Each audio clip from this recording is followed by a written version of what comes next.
Hello दोस्तों, मैं रवि रांकावत, आपका फ्रेंड और इंग्लिश एजुकेटर। कैसे हैं आप सब लोग? आई होप आप सभी बढ़िया होंगे और मेरी क्लासेस को एंजॉय कर रहे होंगे। दोस्तों, हम बात कर रहे थे वर्ब की। फर्स्ट पार्ट हमने डिस्कस कर लिया था।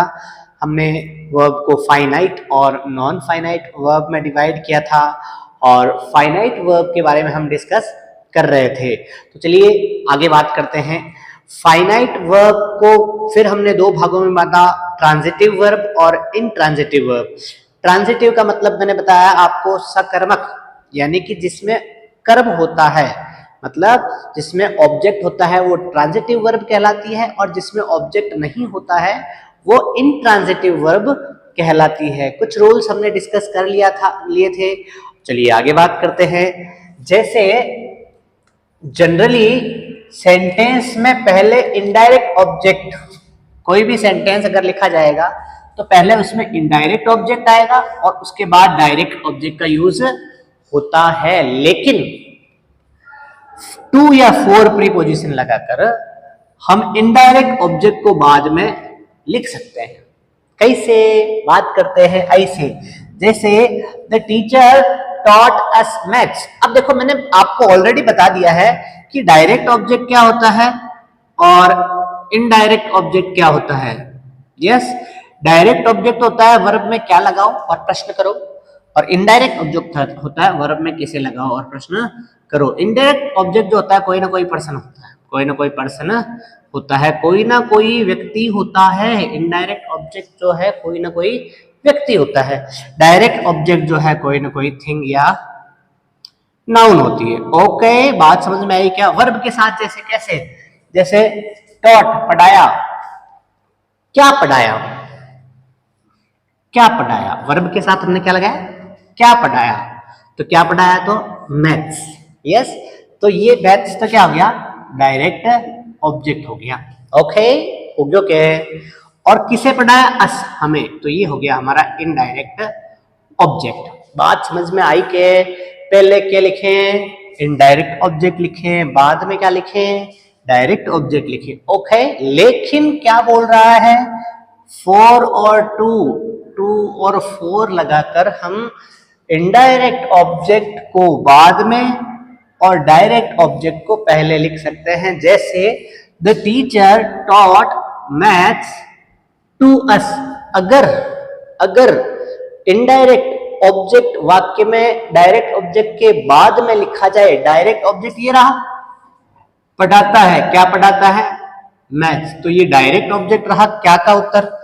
किसे पढ़ाता है? टू अस, हमें। तो इनडायरेक्ट ऑब्जेक्ट को अगर बाद में लिखना है तो उसके पहले टू या फोर लगाना जरूरी है। ओके, बात समझ में आ रही है क्या? तो maths taught maths to us, तो ये क्या हो गया? टू अस हमारा अस तो क्या हो गया? इनडायरेक्ट ऑब्जेक्ट, और इसके पहले हमने क्या लगा दिया? टू लगा दिया। ओके, चलो और बात करते हैं। She offered me a cup of tea. उसने मुझे एक कप चाय ऑफर की। पिल्लो तो सर, हाँ, सेंटेंस में ऑफर करी तो बेटा वास्तव में को नहीं करी, न तो आपा तो पिल लेता। She offered me, अब मी यहां पर क्या है?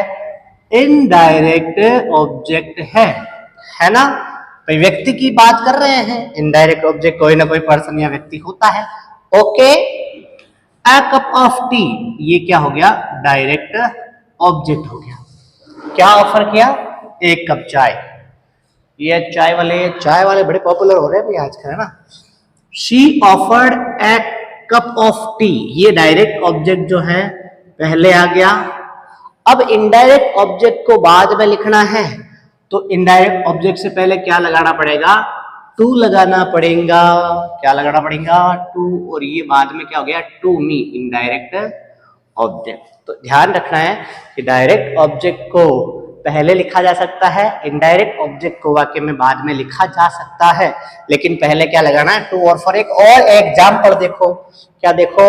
Example, my wife brought me fruits. मेरी लुगाई मेरे लिए फ्रूट्स लाई। क्या लाई?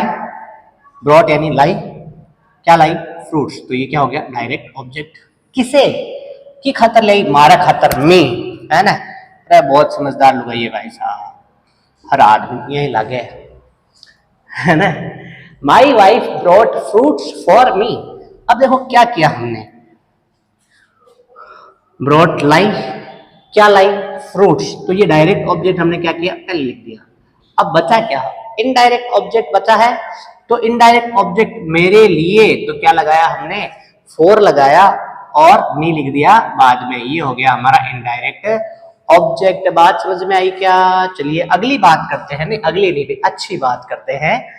जैसे कुछ ऐसी वर्ब्स है जो ट्रांजिटिव तथा इंट्रांजिटिव दोनों के रूप में काम करती है। मतलब जैसे गर्ल्स फ्लाई काइट। अब यहां पर फ्लाई क्या है, वर्ब है। अब ये ट्रांजिटिव का काम कर रही है, कैसे, उड़ाती है। क्या उड़ाती है, काइट्स। तो ऑब्जेक्ट है, मतलब अगर ऑब्जेक्ट वाक्य में है तो फिर वो क्या कहलाती है, ट्रांजिटिव वर्ब कहलाती है। इसी को ऐसे लिखें, बर्ड्स फ्लाई, पक्षी उड़ते हैं, इन द स्काई, आसमान में। तो यहां पर ये इन द स्काई तो क्या है, एडवर्ब है। कहां उड़ते हैं, कहां, कहां उड़ते हैं, आसमान। तो कहां पर का मतलब ये क्या है, एडवर्ब। कहां का उत्तर क्या होता है भाई, एडवर्ब होता है। तो ये फ्लाई वर्ब जो है यहां पर तो ट्रांजिटिव का काम कर रही है, ऑब्जेक्ट साथ में ले रही है, लेकिन यहां ट्रांजिटिव का काम नहीं कर रही है। बहुत होशियार है, देखो ट्रांजिटिव भी है और इंट्रांजिटिव भी है। इंट्रांजिटिव मतलब ऑब्जेक्ट साथ में नहीं आया है। ऐसे ही एक और एग्जांपल की बात करते हैं। जैसे देखो, ही स्टॉप्ड द ट्रेन, उसने ट्रेन को रोक दिया। साउथ इंडियन फिल्मों में रोकते ना जैसे, है ना, उसने ट्रेन को रोक दिया। नहीं भी, वो ट्रेन चला रहा था, उसने ब्रेक मारे, है ना, साउथ इंडियन फिल्मों वाली बात नहीं है यहाँ पे। ही स्टॉप्ड द ट्रेन, उसने ट्रेन रोकी। क्या रोकी, ट्रेन रोकी। तो ये ऑब्जेक्ट है द ट्रेन। यस, स्टॉप यहाँ पर ट्रांजिटिव वर्ब है। लेकिन इसी को ऐसे लिखें, द ट्रेन स्टॉप्ड, ट्रेन रुकी ऑन टाइम, समय पर। तो कब रुकी, तो ये क्या है, एडवर्ब है, ऑब्जेक्ट इसमें नहीं आ सकता।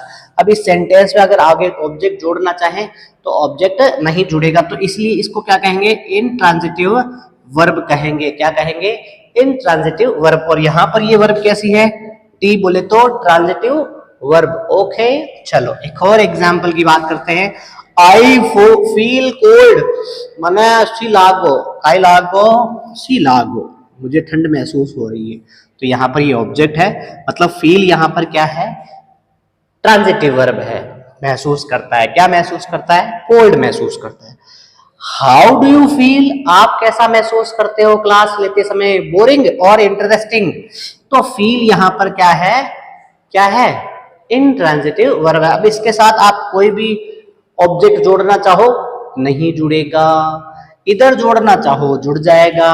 तो फील वर्ब जो है ट्रांजिटिव भी होती है और इनट्रांजिटिव भी होती है। चलिए कुछ एक और रूल है, कुछ इनट्रांजिटिव के साथ, इनट्रांजिटिव मतलब कुछ इनट्रांजिटिव वर्ब्स के साथ प्रीपोजिशन जोड़कर इन्हें ट्रांजिटिव बनाया जा सकता है। मतलब कुछ ऐसी वर्ब्स हैं जो इंट्रांजिटिव होती है, मतलब अकर्मक होती है, लेकिन अगर इनके साथ हम प्रीपोजिशन जोड़ दे, कई बार पहले जुड़ता है और कई बार बाद में जुड़ता है, और इसे हम कैसा बना सकते हैं, ट्रांजिटिव बना सकते हैं, मतलब सकारात्मक बना सकते हैं। बात समझ में आए क्या, नहीं आए क्या?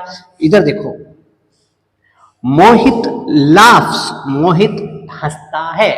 अब लाफ के साथ डायरेक्ट ऐसे ऑब्जेक्ट जोड़े तो जुड़ेगा नहीं जुड़ेगा, लेकिन इसी सेंटेंस को ऐसे लिखें, मोहित लाफ्स एट द बेगर्स। तो बेगर्स क्या हो गया, डायरेक्ट ऑब्जेक्ट हो गया, और ये एट क्या हो गया, प्रीपोजिशन हो गया। तो मतलब ये अब वर्ब कैसी बन गई, ट्रांजिटिव बन गई। ऑब्जेक्ट जोड़ दिया, किस पर हंसा, द बेगर, भिखारी पर, है ना। ऐसे देखो, सुनीता वॉज टॉकिंग, सुनीता बात कर रही थी। क्या कर रही थी, टॉकिंग कर रही थी, है ना। अब किसके बारे में, अबाउट दैट मैटर, उस मैटर के बारे में। वह चुगलियां कर रही बेटी, है ना, जो भी मैटर के बारे में बात कर रही थी। तो ये ऑब्जेक्ट क्या है, प्रीपोजिशन है।